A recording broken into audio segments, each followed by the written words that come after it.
Assalamualaikum warahmatullahi wabarakatuh. Alhamdulillahi rabbil alamin. Wabihi nasta'in ala umurid dunya waddin. Summa salatu wassalam ala khairi man ba'athahu Allah rahmatan lil alamin, sayyidil anbiya'i wal mursalin, Rasulillah Muhammad sallallahu alaihi wasallam wa ala alihi wa ashabihi ajma'in. Allahumma allimna ma yanfa'una wanfa'na bima 'allamtana wa zidna ilma innaka antal alimul hakim. Bapak-bapak, ibu-ibu, saudara-saudari jamaah rahimakumullah, marilah kita bersyukur kepada Allah atas limpahan nikmat dan karunia-Nya. Salawat berangkaikan salam kita hadiahkan kepada Rasulullah. Allahumma salli wa sallim wa barik alaihi. Bapak Ibu yang dirahmati Allah, mengingat kita dalam suasana akan menyambut kedatangan bulan suci Ramadan, maka tentunya ayat yang akan kita kupas hari ini berkaitan erat dengan perintah untuk kita semua agar berpuasa sebagaimana yang Allah abadikan dalam surah Al-Baqarah ayat 183 dan ayat-ayat berikutnya. Allah Subhanahu wa taala berfirman, "Ya ayyuhalladzina amanu kutiba alaikumus shiyam kama kutiba 'alal ladzina min qablikum la'allakum tattaqun ayyaman ma'dudat faman kana minkum maridan aw 'ala safarin fa'iddatun min ayyamin ukhar wa 'alal ladzina yutiqunahu fidyatun ta'amu miskin faman tatawwa'a khairan fahuwa khairul lah wa antasumu khairul lakum in kuntum ta'lamun." Wahai orang-orang yang beriman, diwajibkan atas kamu berpuasa sebagaimana diwajibkan pula atas orang-orang sebelum kamu untuk berpuasa agar kamu bertakwa, yaitu beberapa hari tertentu. Maka siapa di antara kamu yang sakit atau dalam perjalanan lalu dia tak puasa, maka wajib baginya mengganti sebanyak hari yang dia tak berpuasa itu pada hari lainnya. Dan orang yang berat menjalankannya wajib untuk membayar fidyah, yaitu memberikan makan seorang miskin. Tetapi siapa yang dengan kerelaan hati mengerjakan kebajikan, maka itu lebih baik baginya, dan puasamu lebih baik bagimu jika kamu mengetahui. Bapak Ibu jamaah yang dirahmati Allah, perintah untuk berpuasa diawali dengan seruan yang agung dan mulia. Ya ayyuhalladzina amanu. Kalau kita coba bandingkan dengan perintah berzakat, perintah haji, bahkan perintah untuk solat, tidak kita temukan redaksi yang mirip dengan itu, kecuali disinggung dengan gaya bahasa yang berbeda. Sebelum Allah mewajibkan kepada kita berpuasa, terlebih dahulu Allah panggil kita dengan panggilan iman. Tentunya panggilan ini menunjukkan yang bisa berpuasa adalah mereka yang merasa terpanggil. Makanya kalau kita lihat dalam realitanya, banyak orang menganggap, oh kalau sehat bisa puasa, oh kalau kuat bisa puasa. Tapi sebenarnya perkara mampu puasa atau tidak kembali lagi kepada sejauh mana seseorang itu merasa dirinya dipanggil oleh Allah. Banyak yang kuat fisiknya, yang muda usianya tak puasa juga. Berapa banyak orang yang mungkin masuk dalam kategori bahkan dikatakan sudah lanjut usianya, bahkan terganggu sedikit banyak kesehatannya, tapi tatkala dia merasa diriku bagian dari kelompok yang dipanggil Allah ini, kita merasakan seakan-akan ada kekuatan ekstra yang mampu menjadikan orang tersebut mampu memenuhi panggilan Allah ini. Wahai orang-orang yang beriman, wahai kalian yang beriman kepada keadilanku, wahai kalian yang beriman kepada kebijaksanaanku, maka Allah panggil kita untuk memenuhi apa yang dimintanya. Allah katakan, kutiba alaikumusiyam. Para hadirin, di sini ketika Allah ingin mewajibkan sesuatu, ada begitu banyak cara yang bisa Allah Subhanahu wa taala sampaikan sebagai perintah. Bisa saja Allah mengatakan sumu, wahai orang-orang yang beriman, sumu misalnya, puasalah kalian. Atau Allah katakan ya dalam bentuk yang lain, wahai orang-orang yang beriman, alaikum bisyam, hendaklah kalian berpuasa. Tapi dipilih dalam ayat ini satu redaksi yang menunjukkan perintah dan kewajiban, tapi dengan sedikit penekanan. Kata-kata kutiba diartikan diwajibkan, tapi juga bisa diartikan ditulis atasmu. Kata kataba artinya nulis. Makanya buku bahasa Arabnya kitab. Ya, kitab. Jadi Allah Subhanahu wa taala katakan, perintah yang aku turunkan pada kalian ini dalam bentuk puasa, ini bukan sekedar perintah, tapi perintah yang seakan-akan diisyaratkan ini tertulis. Pada umumnya orang kalau menulis sesuatu yang ditulis itu selalu hal yang penting. Kalau kita ngutangkan orang, kita cutit kapan, berapa, ya, jatuh temponya kapan. Hal-hal penting selalu identik untuk dituliskan. Tapi kalau ada hal yang kita anggap remeh-temeh, nggak terlalu penting, biasanya kita pun enggan untuk menuliskan. Di sini Allah katakan, kutiba alaikumusiyam, diwajibkan atas kalian berpuasa, dengan redaksi yang seakan-akan mengatakan perintah puasa itu tertulis di sisiku, wahai orang-orang yang beriman, sehingga kalian tak bisa berkelit darinya, kalian tak bisa lepas darinya, karena perintah itu adalah perintah yang tertulis, maktub, kutiba alaikumusiyam. Ketika kita merasakan perintah itu sebagai sesuatu yang berat, apalagi perintah itu tertulis di sisi Allah, maka Allah lanjutkan dengan kata-kata kama kutiba alal ladzina min qablikum. Walaupun perintah ini berat, walaupun perintah ini tak ringan, tapi janganlah kalian merasa kalian satu-satunya yang mendapatkan perintah untuk berpuasa. Bapak Ibu, kalau ada seseorang dapat musibah, sebut saja misalnya mobilnya kecurian,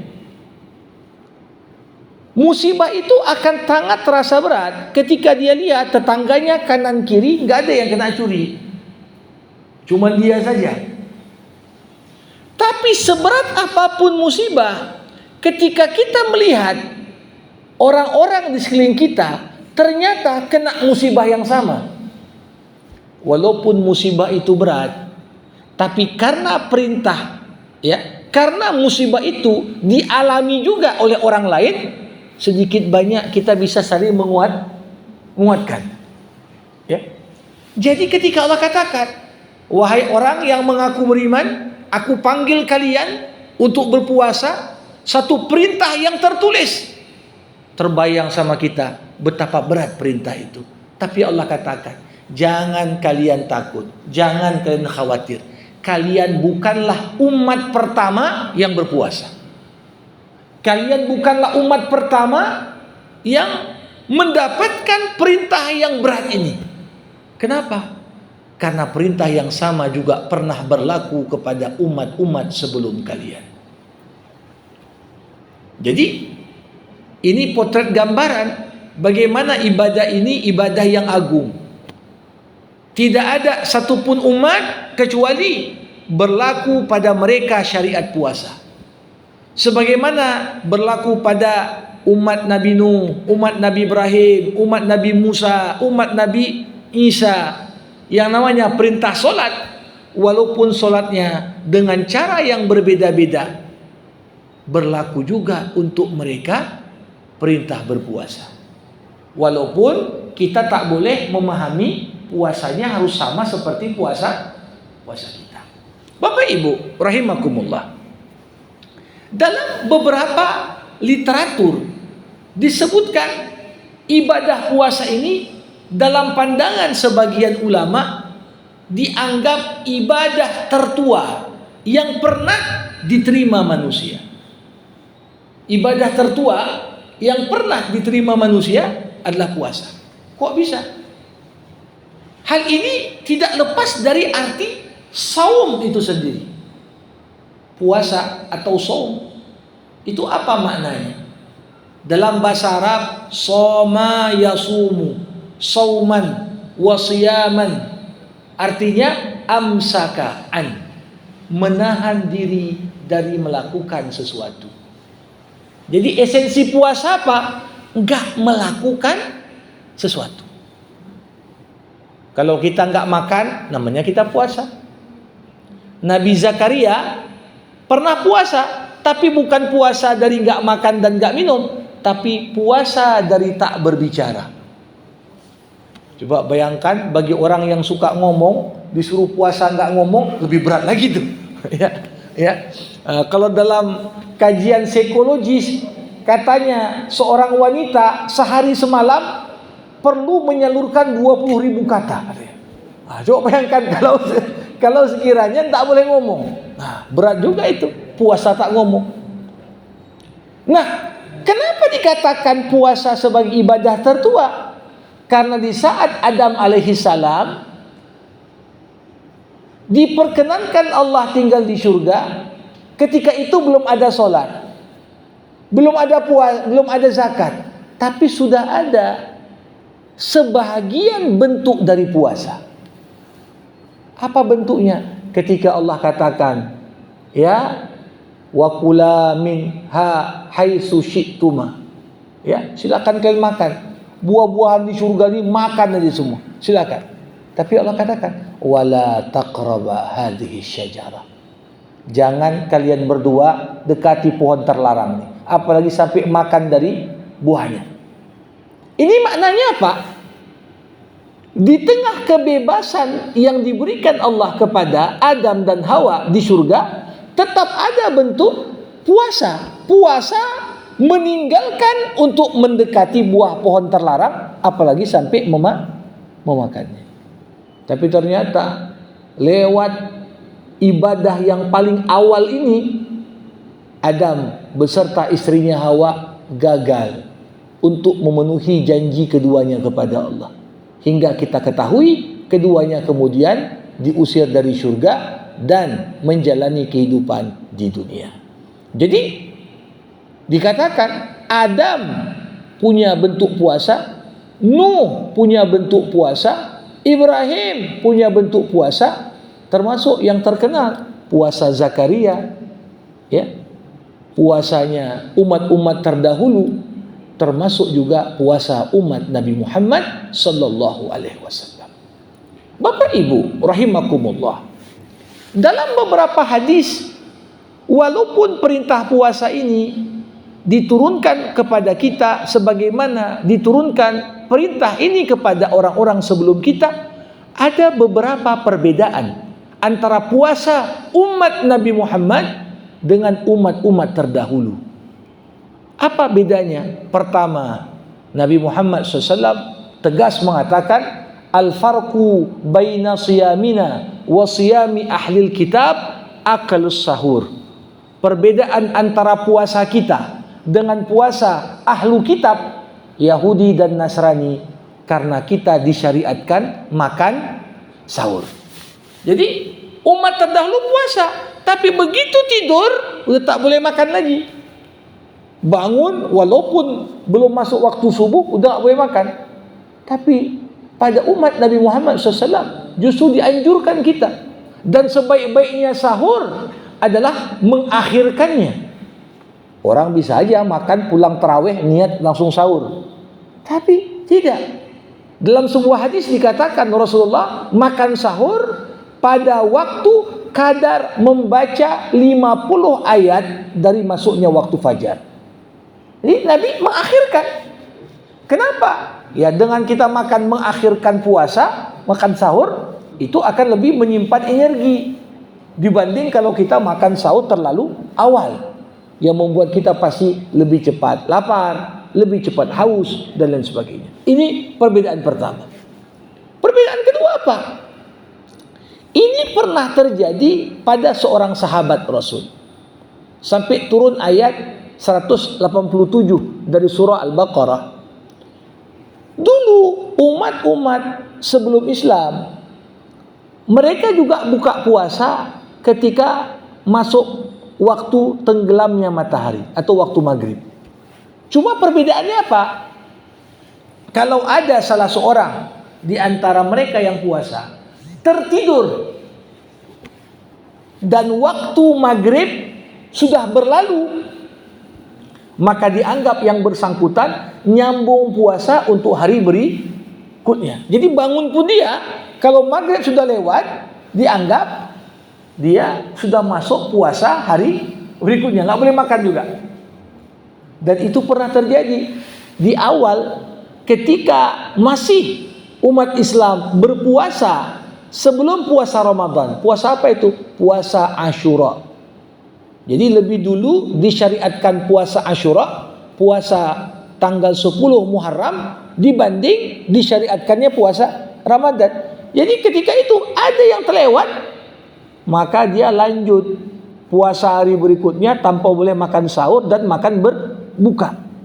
Bisa kita bayangkan betapa beratnya puasa mereka kalau harus kita bandingkan dengan puasa kita. Ketika kita disuruh mengakhirkan sahur, di sisi yang lain kita disuruh untuk mengawalkan berbuka. Nggak boleh seorang merasa biar banyak pahalanya aku makan habis isya ajalah. Nggak bertambah pahala itu. Justru seorang menyambung puasa di saat waktunya sudah habis dan tidak mensegerakan membatalkan puasanya, itu dianggap menyelisihi aturan. Nah ini walaupun disyariatkan kita puasa, umat terdahulu juga punya puasa, tapi tak sama. Karena syariat puasa umat Nabi Muhammad mencerminkan rahmat dan kasih sayang Allah Subhanahu wa taala. Untuk apa kita puasa? Disebutkanlah umat terdahulu puasa, kalian puasa karena tujuan akhir dari puasa la'allakum tattaqun. Bapak Ibu, takwa ini punya indeks, punya tolok ukur. Takwa yang paling dasar, apa tanda orang bertakwa? Tanda orang bertakwa paling dasar, dia tidak akan mengkonsumsi yang haram. Itu paling dasar. Kalau orang ngaku bertakwa masih makan yang haram, nggak mungkin dia bertakwa. Bayangkan saat kita berpuasa, yang halal pun tak kita makan kalau belum waktunya. Pasangan hidup kita yang halal pun tak kita gauli kalau belum waktunya. Bagaimana lewat ibadah puasa kita dilatih menahan diri dari yang halal ketika waktu diperkenankan belum tiba. Kalau orang sudah terbiasa yang halal pun bisa ditahannya, apalagi yang haram. Maka ini namanya indeks ketakwaan paling rendah, meninggalkan yang haram. Tapi bukan hanya itu, kita bukan hanya dilatih puasa supaya meninggalkan yang haram. Naik level lagi berikutnya, supaya kita mampu meninggalkan yang syubhat. Syubhat itu apa? Kalau sesuatu itu dilihat dari satu sudut pandang halal, tapi dilihat dari sisi yang lain nampak seperti haram, sehingga muncul ragu, ini halal atau haram nih. Seorang mukmin dia tak mau menceburkan dirinya pada hal yang tidak jelas. Da' ma yuribuka ila ma la yaribu. Tinggalkan yang kau ragu, ambil yang kau yakini. Jadi ini kita dapatkan saat kita puasa. Kita yang jelas-jelas sajalah, yang nggak jelas tinggalkan. Itu tanda bertakwa. Kalau orang masih suka ngejar yang nggak jelas, berarti ketakwaannya belum dapat. Sengaja di mana ada yang nggak jelas, cocoklah Ustaz katanya. Tidak. Bagian dari tanda bertakwa al-wara'. Wara' artinya apa? Jangankan yang haram, yang nggak jelas pun nggak didekati. Itu bagian dari takwa. Tapi ada puncak dari yang ketiga. Indeks ketakwaan bukan hanya ketika kau tinggalkan yang haram, kau tinggalkan yang nggak jelas, tapi puncak takwa tatkala engkau meninggalkan segala yang tak berguna. Segala yang tak berguna tinggalkan. Makanya saat kita puasa bukan hanya disuruh meninggalkan yang membatalkan puasa, tapi disuruh juga meninggalkan segala yang dapat berpotensi menghilangkan pahala puasa.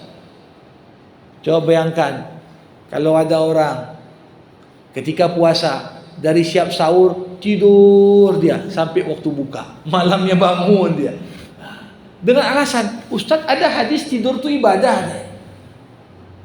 Ya.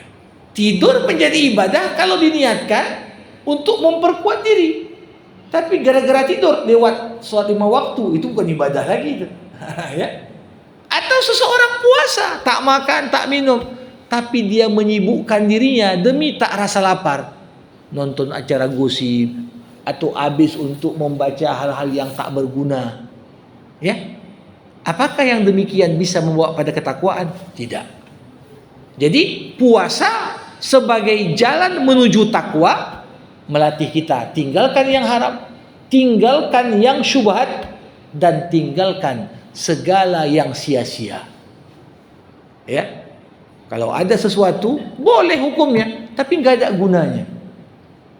Kita dididik bulan suci Ramadan, bulan yang tiap detiknya itu begitu berharga, karena beda keutamaannya dengan waktu-waktu yang lain. Nah, Bapak Ibu rahimakumullah, setelah pembukaan ini Allah melanjutkan lagi ayyaman ma'dudat. Kalau Allah katakan diwajibkan atasmu puasa sebulan, kata-kata sebulan sudah terbayang, lama juga ini sebulan. Tapi Allah untuk membuat kita dapat menerima perintah ini dengan lapang dada, Allah bahasakan dengan kata-kata ayyaman ma'dudat. Ramadan itu hanyalah hari-hari tertentu.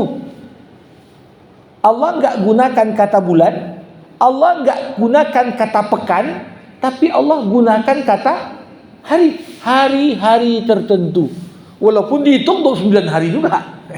Walaupun dihitung 30 hari juga. Tapi ketika disebutkan dengan bahasa hari, secara psikologis kita akan lebih ringan untuk dapat menerima perintah itu. Ayyaman ma'dudat. Dan disinilah Allah lanjutkan untuk menjelaskan keutamaan bulan ini. Faman kana minkum marida aw ala safarin fa'iddatun min ayyamin ukhra. Walaupun puasa ini wajib, tapi ada orang-orang yang kondisinya tak memungkinkan untuk puasa. Siapa mereka? Pertama, orang yang sakit. Tentunya para ulama memberikan batasan yang jelas. Sakit yang bagaimana yang membolehkan tak puasa. Kalau kita bawa ini kepada kajian fikih, 3 kriteria sakit yang boleh tak puasa. Pertama, disebutkan di situ sakit yang apabila seseorang memaksa tetap berpuasa membuat sakitnya makin parah. Dan tentunya yang bisa menentukan itu siapa? Ahli, dokter. Dia tanya, macam mana? Ada sakit-sakit menuntut mengkonsumsi obat tertentu secara disiplin. Dan kadang-kadang di waktu puasa. Yang kedua, sakit yang kalau kita paksa puasa, mungkin waktu penyembuhan makin lama. Kalau dia niat tak puasa 3 hari biar sembuh, kalau dia paksa puasa, mungkin seminggu baru sembuh. Boleh dia tak puasa, supaya cepat fit dan kemudian dapat menghadapi puasa itu dengan lebih baik. Tapi kalau ada penyakit, tidak sampai yang berpuasa makin parah sakitnya, atau tak sampai yang puasa itu semakin lama sembuhnya, ya, maka tentunya berpuasa lebih utama. Ada orang, kok nggak puasa bang? Iya, sakit panu nih. Apa hubungan sakit panu dengan puasa? Apakah panu menghalangi puasa? Kalau dikatakan sakit, ya sakit juga, sakit kulit ya gitu kan. Tapi tentunya di sini ada kriteria mana yang boleh. Begitu juga au ala safarin, seorang yang dalam kondisi musafir. Apakah musafir ini perjalanan sehari semalam?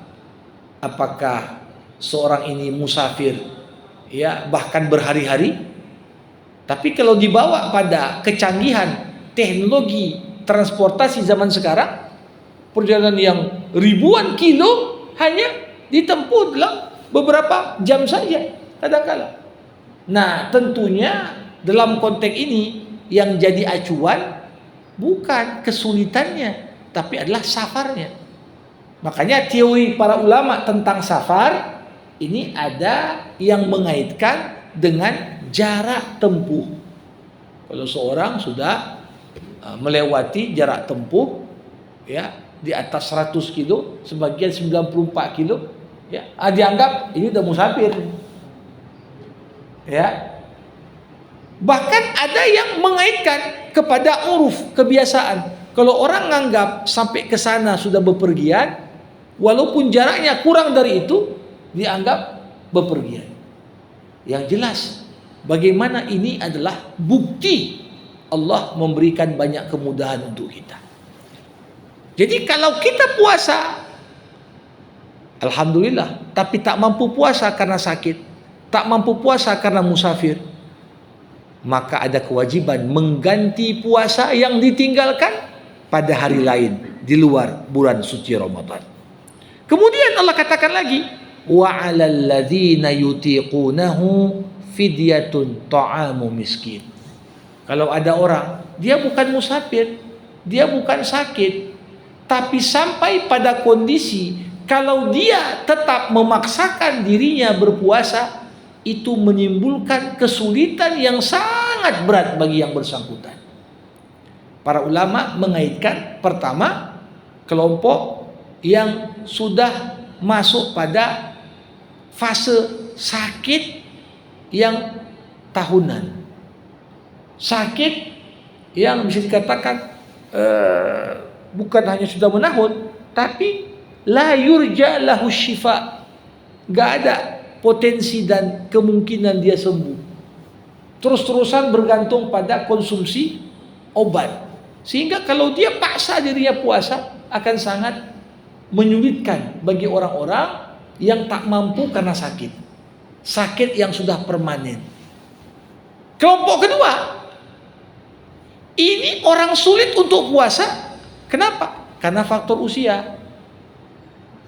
Mungkin bukan yang sakit, tapi karena usianya sudah, katakan sudah di atas 80-an, banyak ya gangguan-gangguan. Kalau dia paksa puasa malah makin menyulitkan yang bersangkutan. Faktor usia bisa jadi. Terkadang kondisi sulit untuk puasa bagi wanita secara khusus berkaitan dengan masa hamil dan menyusui. Seorang wanita yang hamil, apalagi ketika kandungannya sudah makin besar, membutuhkan nutrisi. Kalau dia puasa, ini yang kasihan menjadi anak dalam kandungan yang membutuhkan asupan gizi yang cukup. Begitu juga kalau wanita menyusui, apalagi di 6 bulan pertama usia bayi, di saat nutrisi utamanya justru dari air susu ibu. Nah, ini akan sangat menyulitkan bagi yang bersangkutan. Maka masuk dalam kelompok wa 'alal ladzina yutiquna. Yang kesulitan cukup, nggak perlu ganti, bayar fidyah. Apa bayar fidyahnya? Ta'amu miskin. Setiap 1 hari tak puasa, kasih makan 1 orang miskin. Nah, jadi tentunya makan yang diberi bagaimana? Tidak ada keterangan lanjutan di sini. Tapi kalau merujuk kepada bagaimana perintah Al-Quran tentang memberi makan, selalu dikaitkan dengan standar orang yang makan. Min awsati ma tut'imuna bihi ahlikum. Kamu kasih makan, ya sesuai standar kau lah. Misalnya seorang tuh makan gimana lauknya sehari-hari. Jangan dia kasih makan orang miskin. Kalau nasi bungkus yang harga 10.000 dia bisa makan yang harga sebetulnya 50.000. Tentunya di sini dudukkan orang yang kita kasih makan itu sesuai dengan standar apa yang kita makan. Sehingga dari sinilah bagaimana ya panitia penerima fidyah ini sampai jenis berasnya. Kalau dia makan jenis A, grade yang bagus, maka kasih juga lah sesuai dengan itu. Jangan pula dia makan beras yang premium tapi dikasih fidyahnya beras catu atau beras raskin dan lain sebagainya. Nah, ini kembali kepada uruf. Uruf artinya apa? Kearifan masyarakat. Nah, Bapak Ibu jamaah rahimakumullah, di akhir penutup ayat Allah katakan, "Faman tatawwa'a khairan fahuwa khairullah." Siapa yang berbuat kebaikan, itulah yang lebih baik baginya. Maksudnya apa? Kalau ada orang mau kasih makan tapi juga mau ganti puasa, ya silakan. Dia mau ganti puasa tapi mau kasih juga fidyah, ini kebaikan. Fahuwa khairullah. Makin banyak kebaikan yang kau buat, maka makin baik untukmu. Begitu juga standar makan seharusnya sekian, dilebihkannya. Standar makan dia 1 hari 50.000, dikasihnya udah 100.000 atau 75.000. Dianggap yang lebih dari itu kebaikan, dan itu kembali kepada dia. Tapi Allah katakan wa antasumu khairul lakum in kuntum ta'lamun. Kau puasa itu lebih baik bagimu kalau kau tahu. Jadi Bapak Ibu, kita ganti puasa kita yang kita tinggalkan di Ramadan di waktu lain, tentunya untuk membayar kewajiban itu bisa. Tapi apakah nilai puasanya di luar Ramadan sama dengan nilai puasa di bulan Ramadan? Bagi yang tahu keutamaan Ramadan, takkan dia sia-siakan. Dari sinilah para ulama membahas tren wanita zaman sekarang. Ada sebagian ibu-ibu, dia pergi ke dokter minta disuntik hormon supaya mungkin menghalangi menstruasi selama Ramadan. Saya mau selama Ramadan tidak diganggu oleh haid, ya, biar fokus ibadah. Di sini tentunya al-aslu fil asya al-ibahah. Hukum dasarnya boleh. Tapi para ulama terkait masalah seperti ini membedakan. Niat seseorang melakukan itu menentukan hukumnya. Kalau dia, kenapa ibu suntik? Ya, saya malas sekali ganti, nanti sendirian. Kalau udah malas ganti, ini jadi salah. Karena tak boleh seorang itu dalam pengertian malas. Tapi ketika dia alasannya, ya saya tak mau hari-hari Ramadan ini terisikan oleh hal-hal yang tidak produktif untuk amal ibadah. Nah, selama merujuk kepada ahli, dokter yang memang ahli di bidang tersebut, maka dasarnya ini tak pernah disuruh, tapi di sisi lain ini juga tidak dilarang. Selama tidak menimbulkan dampak terhadap kesehatan dan membahayakan, maka pada dasarnya kemudian dibolehkan. Nah, jadi yang harus kita pahami ibu-ibu, sebenarnya puasanya wanita yang suci ibadah. Tapi jangan lupa, tak puasanya wanita yang haid juga ibadah. Pengertian apa? Yang memberikan waktu ada menstruasi bagi wanita ini siapa? Allah. Berarti Allah menghendaki. Kalaupun kemudian harus kita ganti di waktu yang berbeda, tapi bukan berarti ketika seorang wanita dalam kondisi menstruasi hilang Ramadan untuknya. Bisa dia beramal, dapat amalan yang lain, walaupun dalam keterbatasan dia dalam kondisi tidak suci. Ya, kasih makan orang berbuka sama seperti pahala orang puasa. Amal-amal yang lain juga ada.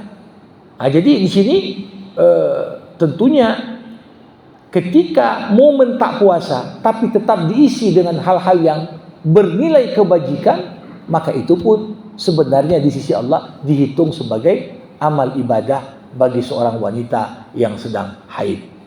Ini yang dapat saya sampaikan untuk 2 ayat dari surah Al-Baqarah yang bercerita tentang puasa. Mudah-mudahan Ramadan yang kurang dari 10 hari ke depan sudah akan 8 hari ke depan. Ini sudah 8, ya artinya 8 hari ke depan sudah kita mudah-mudahan mulai tarawih pun. Ya, mudah-mudahan kita diberikan kesehatan, keafiatan, dan yang paling penting ya iman dan grafik iman kita terus naik sampai kita dinyatakan Allah sebagai hamba-hamba yang dibebaskan dari api neraka di akhir Ramadan nantinya. Ini yang dapat saya sampaikan. Bapak Ibu yang mau bertanya, berkomentar, dipersilakan sebelum kita tutup dengan doa.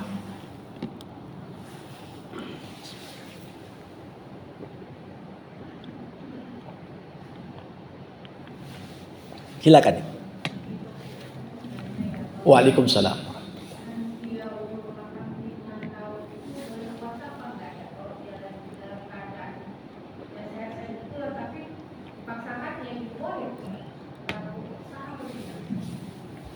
Iya. Seperti yang saya katakan, usia 85 pun ketika seorang merasa ini panggilan dari Allah dan modal imannya itulah menjadi penggerak utama dia berpuasa. Ya, selama kemudian secara medis tidak ada mungkin obat di jam tertentu yang memang harus rutin dikonsumsi yang mengakibatkan kesulitan dia berpuasa, ya sampai usia berapapun selama ya mampu dia tidak ada masalah pada dasarnya dan sah puasanya. Jadi justru kadang-kadang bagi sebagian orang makin puasa makin merasa dirinya sehat, ya karena dampak puasa juga terhadap kesehatan tidak kecil.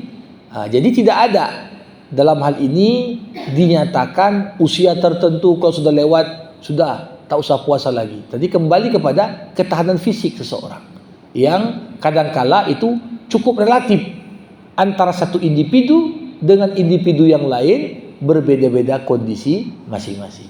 Demikian Ibu. Silakan. Kebiasaan kita di bulan Ramadan itu kan harus Ya. Bagaimana agar bacaan Al-Quran kita itu memang betul-betul berbekas pada diri kita. Ini kan kadang-kadang kita membaca Al-Quran tapi kita apa yang dilarang dalam Al-Quran masih kita kerjakan. Ya. Bahkan apa yang disuruh pun masih tidak kita kerjakan. Ya. Baik.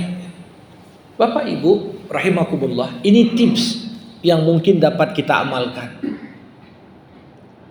Seminimal-minimalnya jangan sampai Ramadan berlalu sekali khatam pun tak dapat. Seminimal-minimalnya. Artinya lebih dari itu silakan. Tapi jangan dengan alasan kita membaca untuk khatam kita tinggalkan satu bentuk bacaan yang lain. Ada baca untuk khatam, ada baca untuk paham. Membayangkan baca untuk paham, itu jangankan 1 Ramadan, 10 Ramadan saja belum tentu habis. Ya, membaca setiap kali mungkin siap subuh, baca 1 ayat, dibaca maknanya, coba direnungkan maknanya. Nah, tadabbur inilah yang menjadi penting. Karena yang membuat bacaan itu berbekas adalah ketika kita bukan sekedar selesai baca, tapi maknanya itu juga meresap ke hati dan pikiran kita. Nah, Bapak Ibu, saya ingin sampaikan sedikit. Kita sering sekali banyak berkembang di masyarakat ini model tadarus akibat COVID ini. Tapi berlanjut. Sebagian orang menganggap tadarusan itu mengkapling-kapling juz. Kau baca juz A, juz B, baca di rumah masing-masing. Begitu selesai, udah selesailah tadarus kita. Bukan itu. Apa makna tadarus? Dari mana akar kata tadarus? Kata tadarus diambil dari satu hadis. Disampaikan oleh Abdullah bin Mas'ud radhiyallahu an, Rasulullah SAW setiap kali datang Ramadan, Jibril turun menghadap Nabi bertadarus Al-Quran dengan Rasulullah. Jadi yang mengamalkan tadarus pertama kali siapa? Rasulullah dan Jibril. Gimana metodenya? Nabi baca, Jibril nyimak. Nabi mengulang semua yang diturunkan Jibril ya kepadanya dari wahyu Allah. Sepanjang sampai akhir diulang oleh Rasulullah, dibaca Jibril, didengar oleh Jibril. Macam kalau ada anak tahfiz murojaah, dia memperdengarkan tasmi, dia dengarkan hafalannya, didengarkan sama gurunya, ya lanjut. Nah, maka pada praktiknya kenapa bertadarus itu pahalanya besar? Ya mungkin kita bergantian membaca, tapi dalam konteks bukan giliran kita membaca, tapi kita tetap dapat pahala ketika kita ikut menyimak, memperbaiki, menanggapi apa bacaan. Tapi kalau udah istilahnya di rumah masing-masing, ya mungkin masa COVID dulu nggak bisa ketemu, udahlah kau baca juz 1, aku baca juz 2, juz 3. Begitu satu grup WA itu selesai, udah khatam lah kita. Ya, udah khatam. Tapi bacaan masing-masing tadi yang menyimak. Maka untuk dapat disebut aktivitas itu tadarus dengan wazan tafaul. Artinya apa? Lebih dari dua pihak berinteraktif. Itu makna tadarus. Satu baca, satu dengar. Satu baca, yang lain nyimak. Itu baru dikatakan tadarus. Makanya bagaimanapun juga, ya dengan kondisi Allah sudah angkat tadi kita pandemi atau plandemi yang orang bilang. Tapi yang jelas ini satu momen istimewa. Jangan budaya tadarus, membaca bersama, menyimak bersama itu justru digantikan hanya dengan ya gara-gara ada grup WA, grup Telegram, bagi-bagi jatah bacaan, kita anggap sudah selesai tadarusan kita. Demikian. Baik Bapak Ibu rahimakumullah, mari sama kita tutup majelis ilmu kita dengan doa. Alhamdulillahirabbil alamin. Hamdan yuwafi ni'amah wa yukafi'u mazidah. Ya Rabbana lakal hamdu kama yanbaghi li jalali wajhikal karim wa li 'azimi sultanik. Allahumma salli ala sayyidina Muhammad wa ashghil adh-dhalimin bidh-dhalimin wa akhrijna min bainihim salimin. Allahumma 'allimna ma yanfa'una wanfa'na bima 'allamtana wa zidna ilma innaka antal alimul hakim. Allahumma ati lana min khasyatik ma tahulu bihi bainana wa baina ma'siyatik wa min ta'atika ma tuballighuna bihi jannatak wa min al-yaqin ma tuhawwin bihi alaina masa'ibad dunya wa mati'na Allahumma bi asma'ina wa absarina wa quwwatina ma ahyaitana waj'alhu al-waritha minna waj'al tha'rana ala man zalamana wansurna ala man adana wa la tusallit alaina bidhunubina man la yakhafuka wa la yarhamuna. Allahumma barik lana fi Sya'ban wa ballighna Ramadan. Allahumma khtim lana bi husnil khatimah wa la takhtim alaina illa bi husnil khatimah. Rabbana atina fid dunya hasanah wa fil akhirati hasanah wa qina adzabannar. Wa sallallahu ala sayyidina Muhammad wa ala alihi wa sahbihi ajma'in. Walhamdulillahi rabbil alamin. Terima kasih. Mohon maaf. Wassalamualaikum warahmatullahi wabarakatuh.